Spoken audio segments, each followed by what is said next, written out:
ಎಲ್ರಿಗೂ ನಮಸ್ಕಾರ. ನಾನು ರೇಷ್ಮಾ ಕುವೈತಿಂದ ಮಾತಾಡ್ತಿದ್ದೇನೆ. ನಾನಿವತ್ತು ಮಂಗಳೂರು ಸ್ಟೈಲಲ್ಲಿ ಮನೇಲಿ ಸುಕ್ಕ ಮಾಡಲಿಕ್ಕೆ ಹೋಗ್ತಿದ್ದೇನೆ. ಇಲ್ಲಿ ನೋಡಿ, ನಾನು ಕಾಲಚನ ತಗೊಂಡಿದ್ದೇನೆ ಮತ್ತು ಮನೇಲಿಯನ್ನು ಉದ್ದುದ್ದಾಗಿ ಕಟ್ ಮಾಡಿ ಕ್ಲೀನ್ ಮಾಡಿದ್ದೇನೆ.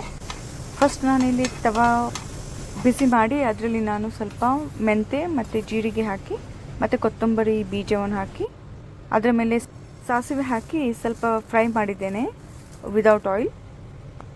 ಮತ್ತು ಅದೇ ಫ್ರೈ ಪ್ಯಾನ್ಗೆ ನಾನು ಸ್ವಲ್ಪ ಬ್ಯಾಡಿಗೆ ಮೆಣಸಿನಕಾಯಿ ಹಾಕಿದ್ದೇನೆ, ಅಂದರೆ ನನಗೆ ಜಾಸ್ತಿ ಖಾರ ಬೇಡ.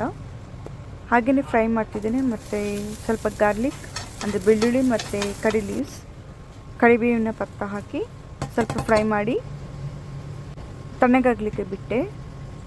ಅದಾದಮೇಲೆ ನಾನಿಲ್ಲಿ ಮನೇಲಿ ಸುಕ್ಕ ಮಾಡೋದಲ್ವ, ಹಾಗೆ ನಾನು ತೆಂಗಿನ ತುರಿಯನ್ನು ಕೂಡ ಫ್ರೈ ಮಾಡ್ತಿದ್ದೇನೆ. ಅದಕ್ಕೆ ಸ್ವಲ್ಪ ಅರಿಶಿನ ಪೌಡರ್ ಹಾಕಿ ಲೋ ಫ್ಲೇಮಲ್ಲಿ ನಾನು ಫ್ರೈ ಮಾಡ್ತಿದ್ದೇನೆ. ಇಲ್ಲಿ ತೆಂಗಿನ ತುರಿದು ಒಳ್ಳೆ ಪರಿಮಳ ಬರುವಾಗ ನಾನು ತೆಗೆದು ಸಪ್ರೇಟ್ ಮಾಡಿಟ್ಟೆ.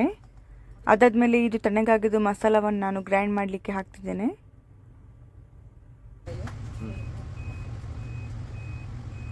ಇದು ಜಸ್ಟ್ ಪೌಡರ್. ಇಲ್ಲಿ ನಾನು ಮನೇಲಿ ಸುಕ್ಕ ಮಾಡೋಕ್ಕೆ ಬಾಣಲೆ ತಗೊಂಡಿದ್ದೇನೆ, ಅಲ್ಯೂಮಿನಿಯಂ ಇದು. ಅದರಲ್ಲಿ ನಾನು ಸಾಸಿವೆ ಎಣ್ಣೆ ಹಾಕಿ ಕಾಜುವನ್ನು ಫ್ರೈ ಮಾಡಲಿಕ್ಕೆ ಇಟ್ಟಿದೆ. ಕಾಜು ಒಳ್ಳೆ ಕಾಂಬಿನೇಷನ್ ಮನೇಲಿ ಮತ್ತು ಬ್ಲ್ಯಾಕ್ ಚೆನ್ನಾಗೆ. ನಮ್ಮ ಮಂಗಳೂರು ಸ್ಟೈಲಲ್ಲಿ ಆಲ್ಮೋಸ್ಟ್ ಹಾಗೆ ಮಾಡ್ತಾರೆ.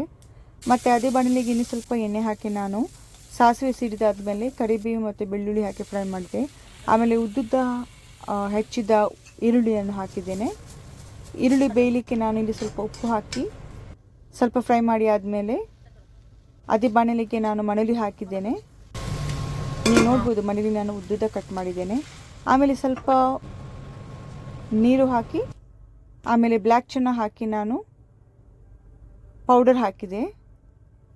ಒಂದು 5 ನಿಮಿಷ ಬೇಯಲಿಕ್ಕೆ ಇಟ್ಟಿದ್ದೆ ನಾನು. ಇಲ್ಲಿ ನೀವು ನೋಡ್ಬೋದು. 5 ನಿಮಿಷ ಆದಮೇಲೆ ನಾನಿಲ್ಲಿ ಓಪನ್ ಮಾಡಿ ಉಪ್ಪು ಹಾಕಿದೆ ಸ್ವಲ್ಪ. ಆಮೇಲೆ ನಾನು ತೆಂಗಿನಕಾಯಿ ಹಾಕಿದೆ ಫ್ರೈ ಮಾಡಿದ್ದು. ಆಮೇಲೆ ಕಾಜು ಹಾಕಿ ಅದನ್ನು ಮಿಕ್ಸ್ ಮಾಡಿ ಇನ್ನೂ ಸ್ವಲ್ಪ 5 ನಿಮಿಷ ಬೇಯಲಿಕ್ಕಿಟ್ಟೆ. ನೀವು ನೋಡ್ಬೋದು ಹೇಗೆ ಟೆಸ್ಟರ್ ಬಂದಿದೆ ಅಂತ. ಮಂಗಳೂರು ಸೈಡೆಲ್ಲ ಗಂಜಿಗೆ ಮನೇಲಿ ಸುಕ್ಕ ಒಳ್ಳೆ ಕಾಂಬಿನೇಷನ್. ಮನೇಲಿ ಎಲ್ಲರ ಮನೇಲಿ ಇರುತ್ತೆ, ನಮ್ಮ ಸೌತ್ ಇಂಡಿಯಾದಲ್ಲಿ ಸ್ಪೆಷಲ್ ಆಗಿ. ನನಗೆ ಗಂಜಿಯೊಟ್ಟಿಗೆ ಏನಾದರೂ ತರಕಾರಿ ಇದ್ದರೆ ಒಳ್ಳೆಯದಾಗಿ ಊಟ ಮಾಡ್ತೇನೆ ನಾನು. ನೀವು ಕೂಡ ಟ್ರೈ ಮಾಡಿ.